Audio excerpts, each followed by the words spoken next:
Hey everyone, so I don't know if you've heard yet, but we are launching the app in December of 2023. So that's coming up really soon. I'm really excited, but gosh, I gotta be honest with you. I'm also so nervous, and our team has a lot to do between now and then. Do I think that it's doable? Yes. Do I think it's gonna be a bit stressful and a lot of hyper focus and all the things? Yes. So I've been feeling this like imposter syndrome lately, which is a topic that's discussed a lot in like the ADHD community for a lot of reasons, rejection sensitivity being one of them, but just want to explain where this is coming from for me, because I believe in this idea like so strongly. Dream and idea is going to change the world, but my ability to execute on those ideas, it is a little bit different.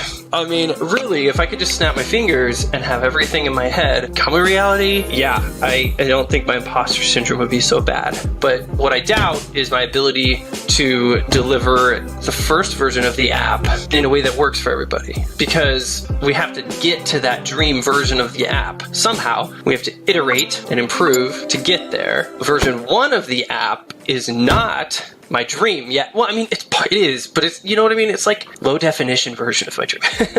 I mean, it's going to look good, and I'm hopeful that that's going to be great. And Justin right now, who's doing majority of the work, almost all of the work, since Jesse had a family situation, our heart goes out to you, Jesse, and everything there. And we hope that gets better, because Jesse's a rock star too. He just doesn't have capacity to help right now. Anyway, my imposter syndrome is just rooted in like the fear that version 1 won't be good enough for people. The other part of that is that I worry that people don't understand how like app development works, at least from an iterative approach. So like version 1 of the app isn't like releasing a video game, at least in my mind, where you release the game and it's like, it's 99.999% complete, right? And then they patch it, and then yeah, maybe they'll release like, you know, like World of Warcraft. It's a little different than that. It's more of like, okay, these are the features that are a priority, and we're gonna get as many of them for version 1 as we can, okay? We try to communicate clearly what those features are. Where I feel like I might be letting people down is if we don't hit those, it feels like a failed promise to me.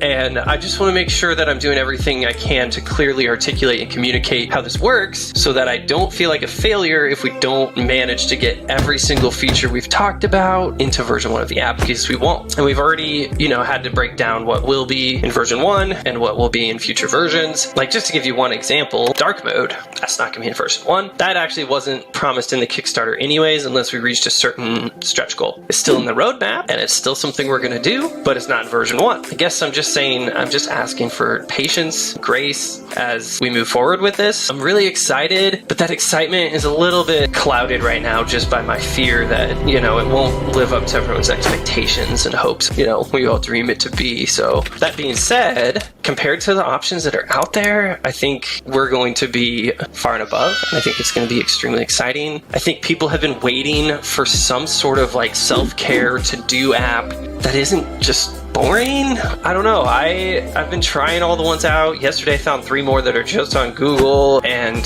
I mean, they're okay, but I always feel like meh. The problem is that if you gamify ugly to-do list, for me, it can't replace an intuitive, clean, awesome to-do list, right? So there's this like wish that the two could merge together, and you can have clean UI design, intuitive interfaces, and nice style paired with fantasy and all those things that we dream of. No app has been able to do what I dream of yet. It just hasn't. So I guess I'm done. ADHD rocks.